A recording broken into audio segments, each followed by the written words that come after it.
So what do you think of this I'm not doing?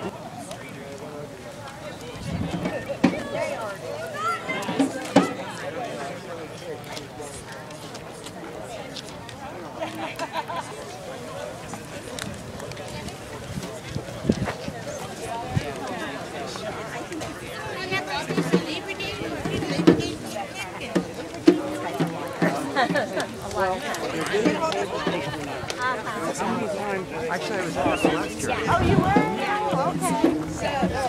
I remember.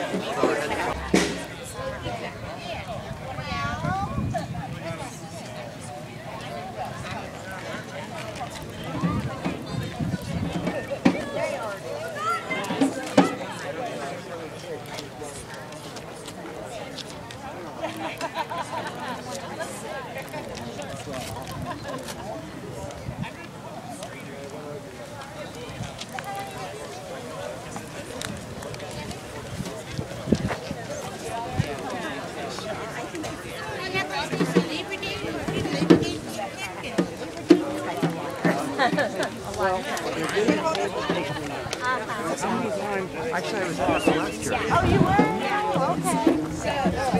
I remember. Oh, yeah. Okay, I think that's fine. You know what? If I don't read, I don't We did it at well, this is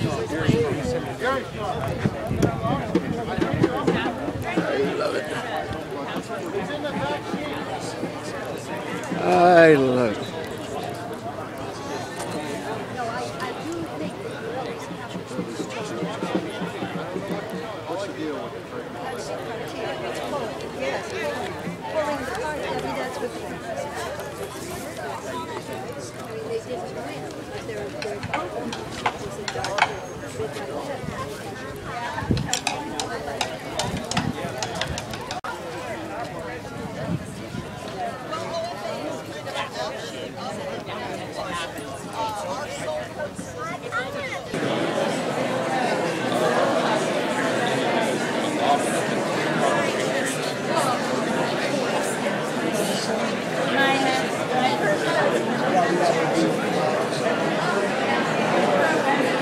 Packed house.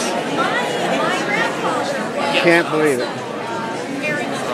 All the seats are filled. Boy Scouts just entered. Apparently there's still people standing in line. I'd like to introduce Carmichael's County Supervisor, Susan Peters.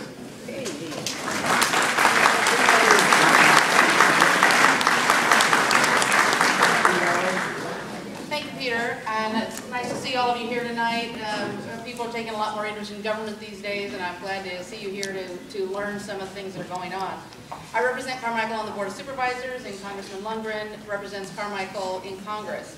And before I turn the microphone over to him, I'd like to share with you some of the efforts he's made for Carmichael and the unincorporated area in Sacramento County. 2 years ago, in 2009, the Sacramento County Sheriff's Department had applied for a federal grant from the U.S. Department of Justice, and we needed it to retain our deputies so that those of us who live in the unincorporated area could have the public safety that we deserve. And we did not get any money in that round. We got zero money, and the city of Sacramento, however, did get $9.5 million. So I called Congressman Lungren and several of others of us did, and we were all pretty unhappy, as you might imagine. We were determined that Sacramento County would do well in the next round. And so during the next year, I personally and other members of the staff of Sacramento County made several trips to Washington, to the Department of Justice. We worked very closely with Congressman Lungren's office to explain to DOJ why we needed this grant, because in Sacramento County, our Sheriff's Department is the municipal police service, and which is not the case in most states, and so hopefully what the problem was the first year is that there was a misunderstanding. Eventually, we were successful in gaining this grant. We got a $21 million grant. We were able to rehire almost 100 deputies, and it was the largest grant in the United States Sacramento County received that grant, and it has, while we still don't have as much public safety as we would like, we are in much better shape than we were before we got this grant, and I wanted to thank Congressman Lungren for all of his help in gaining all of us who are here tonight from Carmichael the ability to have the sheriff come when you call 911. So it's my honor to introduce our Congressman, the Honorable Dan Lungren.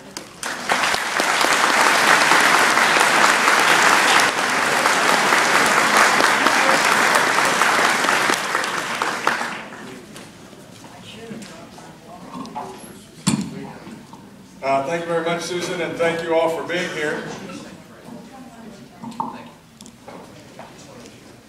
There are, I don't know if you saw the article in the newspaper talking about members of Congress having town hall meetings, and the survey, about 60% of the members are not having town hall meetings during this break. We decided, as always, that we thought it was important. So this is one of 3 that we're having. I had a telephone town hall shortly before we came here. I also had another town hall that was scheduled the week they kept us in, so we did that by, not Skype, it was where after we finished voting, I went to my office and we had a little camera there, and we had about 75 people show up in Folsom, and we were able to conduct it that way. So this is really the 5th of those kind of meetings that we've had over the last 6 or 7 weeks, because I think it's important not only for us to try and give you an idea of what's been going on in Washington, D.C., but to find out from you the ideas that you think are important for us to take back to Washington, D.C. as well. Let me introduce members of my staff. Many of you call our office, and oftentimes you just speak to someone on the phone, don't get a chance to see who they are in person. Most of our staff is here. Peter Titishi is my chief of staff. He actually is the former honorary mayor of Carmichael. Lives in this area. He and his wife. His wife just separated from active duty, United States Army, where she had served in the war zone twice, and now has just gifted them with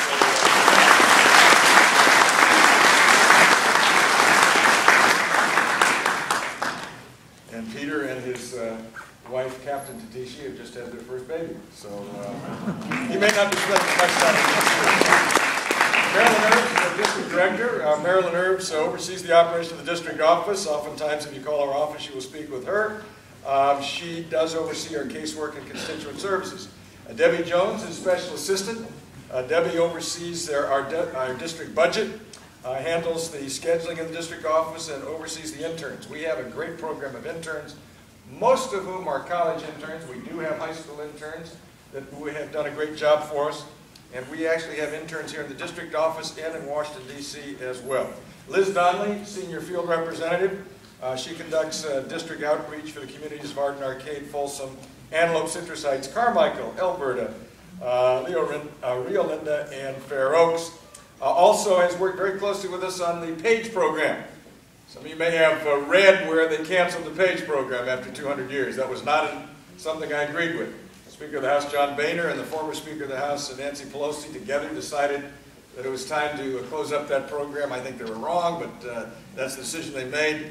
By happenstance, we happen to have one of the last pages in the history of the Congress, if this goes through. A young woman, Ms. Mehta, who was from this district, and she just finished as a summer intern. She has coordinated that program for us. We've been very lucky. We've had a number of pages, excuse me, not interns.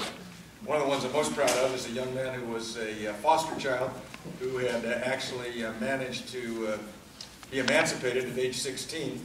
And we took a chance on him, as he thought we would. And he was my summer intern for two summer periods several years ago. He's now a member of the United States Navy. And this last year, he was selected as the outstanding sailor in the Pacific Fleet. He is currently studying, even though he is a member of the Navy, he's going to be assigned to a Delta Force team as an intelligence officer, and soon will leave to go to Afghanistan. And I hope to have a chance to see him 2 weeks from now when I get back to Washington, D.C. Bob Eller senior field representative. He helps with our district outreach in our outlying counties of Alpine, Calaveras, and Solano. Handles Native American affairs for us, and a former newspaper man. Worked with Sacramento Bee for 6 years, among other newspapers that he's worked for around the country.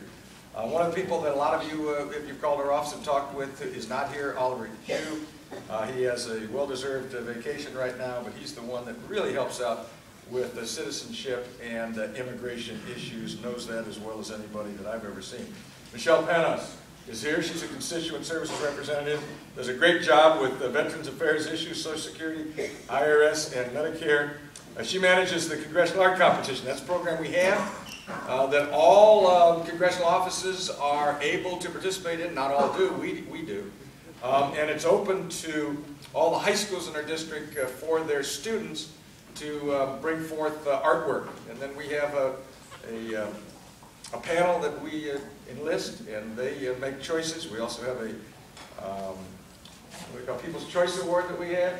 The one who wins gets to have his or her artwork hung in the tunnel that is between the Capitol and the House Office building, so hundreds of thousands of people pass it every day. We also arranged with Southwest Airlines that the family, or 2 members of the family, get to fly to Washington, D.C. for the ceremony that we have there. And we've had some very, very good success there. Michelle also manages our military academy appointments, you know, West Point, Annapolis, the Air Force Academy, and Merchant Marine Academy. I'm very proud of that program because we have one of the most successful programs in the entire country. This year we set a record. We sent 7 young students from this district to West Point. We're entitled to 1. We got 7. We've got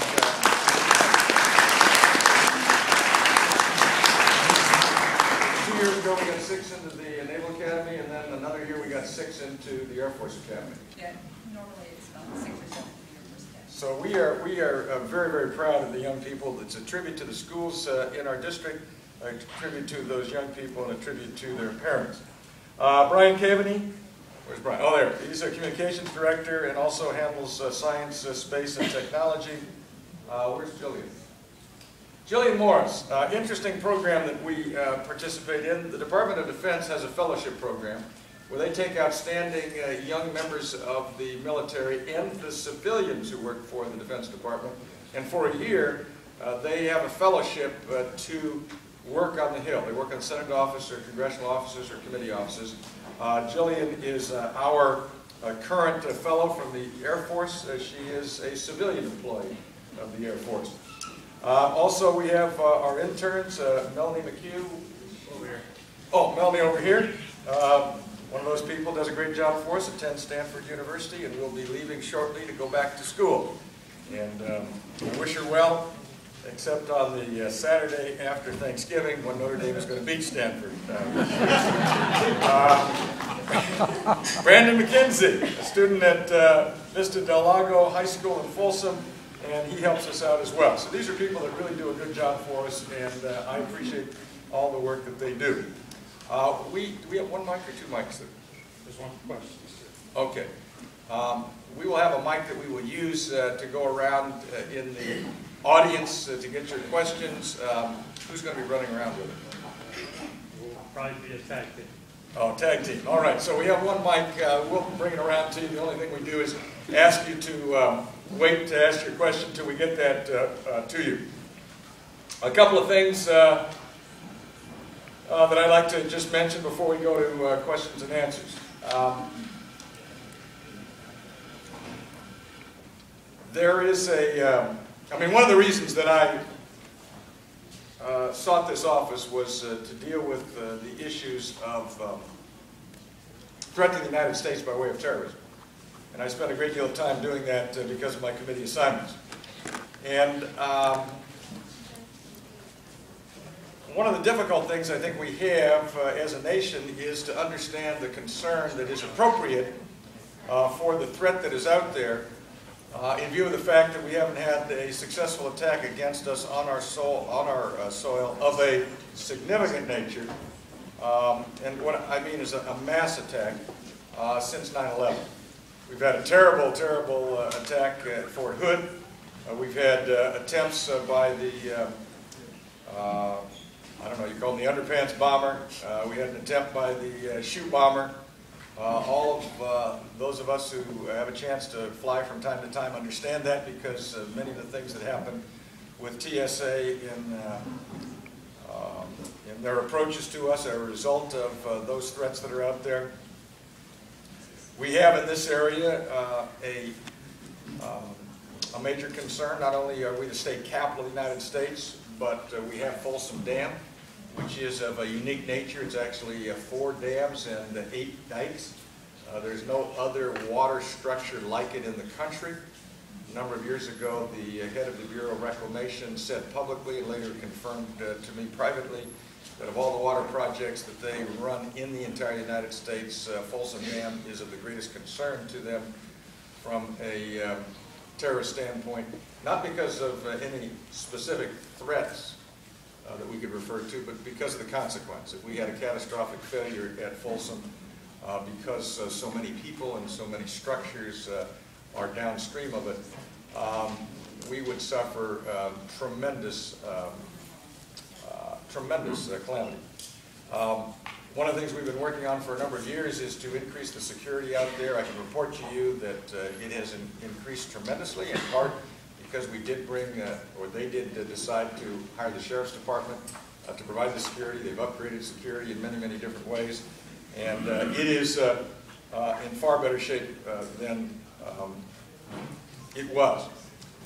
We hear testimony from the chairman, bipartisan chairman of the 9/11 Commission to our committee in the last year, in which they have suggested that we should be concerned about 2 things. One is lone wolves. These are individuals acting alone, although inspired by, somehow connected with, although not officially, but connected with the aims of Al-Qaeda and its fellow travelers. And so we made some decisions with respect to legislation that allows us to do certain things in intelligence gathering that used to require that there be a concerted effort that is between more than one, between two or more people. They told us that is a huge concern, the lone wolf. If you look at some of the recent attacks we've had, they are of the nature of a lone wolf. That is an individual for whom we could not show an absolute connection to Al-Qaeda or somebody else, but carried out their terrorist acts in the name of the same thing that Al-Qaeda talks about.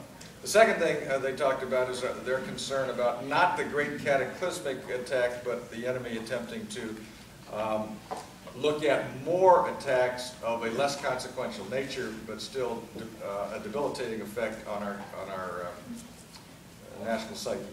As we come up on the 10th anniversary of 9/11, I hope that you'll think about those men and women in uniform around the world that are protecting us, but also the men and women in our intelligence agencies, those that are in our law enforcement. And I think I can report to you without fear of contradiction that we have a much better relationship among all the levels of government on the law enforcement intelligence side. There's far more communication, far more cooperation, far more respect. They're doing a very, very good job, and from that standpoint, I think we need to remind ourselves we put a lot of effort into it, they put a lot of money into it, and there are some positives as a result. Now, probably the biggest issue that we faced in the last... oh. I thought everybody could hear. Should I start over? No. Thank you. That's a little bit of feedback. A little bit of feedback. All right. Can you hear now? Okay. I just don't want that feedback. Okay. One of the biggest issues we've had over the last 8 months, certainly the last several months, is the question of what we're going to do about the budget on the federal level. I want to tell you I had a perfect plan. But 434 of my colleagues had perfect plans. 100 in the Senate had each a perfect plan, and the President of the United States had a perfect plan. And guess what? None were adopted, because none of us could put the exact plan we wanted together. So what did we come up with? Well, we came up with a conditioning of the permission to raise the debt ceiling on a beginning course, to start restrained spending on the federal level to bring some fiscal sanity to it. And this has never been done before, at least to my mind. Now, someone may say they can remember when it was done. I can never recall when a raising of the debt ceiling was conditioned on spending cuts. Why did we do it, and why did it come to this? Well, in the last election, as you know, Republicans won the House, Democrats won the Senate, and the president, a member of the Democratic Party, is in the White House. That is called divided government. The question is, how do you work with that? It meant that the president had to get Republican votes in the House of Representatives for permission to have an increase in the debt ceiling. Why do you need an increase? Why do you need a debt ceiling at all? You need a debt ceiling because the Constitution gives the responsibility of the purse, the power of the purse, or spending to the Congress rather than the president. Founding fathers thought that was important because they thought there would be greater protections on the raising of taxes and the spending of money if the Congress, which went before the people more often than the president did, were to be primarily responsible for it. So, when you raise the debt ceiling, you are granting authority for the Congress, for the federal government to spend money, what? To pay the debt. The debt is that which has already been incurred. So I analogize it to a family. You know, you're a family and several members of your family have a credit card. And one member of your family happens to go on a spending spree unknown to the others. And at the end of the month, you get your bill. And oh my God, you look at it and you say, we didn't plan for this. And you have what we would probably say politely is a family council. You meet. And one of the first things you do is you take the credit card away from the member of the family that's been spending irresponsibly. I believe that putting cuts into effect now and changing the spending pattern of the government from now going forward was like cutting up the credit card. But you cut up the credit card, you got the bill sitting there. Can you call up the credit card company and say you're not going to pay? Not going to work very well. Do we tell those people who have bought our debt that we're not going to be good on the debt? I don't think you can do that.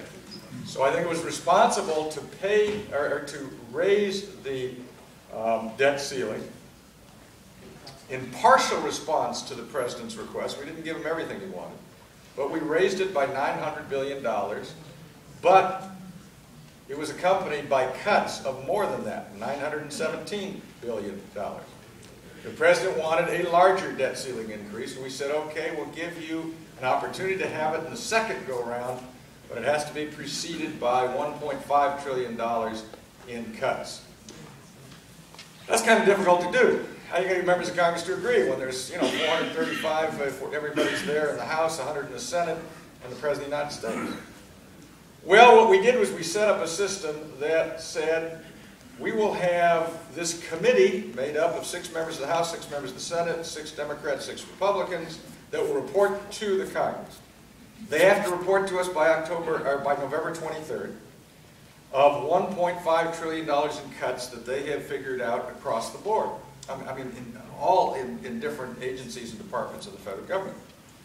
So you say, how are they ever going to come to a conclusion? Nobody wants to do this, no one wants to give up that, they'll be fighting, they'll never come. So we said, we got to have some sort of outside mechanism that makes it more likely than not they'll actually be serious about it, we'll be serious about voting it, because then we're supposed to vote on it by the 23rd of December. You might notice, one's just before Thanksgiving, one's just before Christmas. That's to put more pressure on the Congress to do it. So you look at it and you say, okay, how are you going to get them all together? Well, if we don't do that, the default position is automatic cuts go into effect between defense and other security and domestic.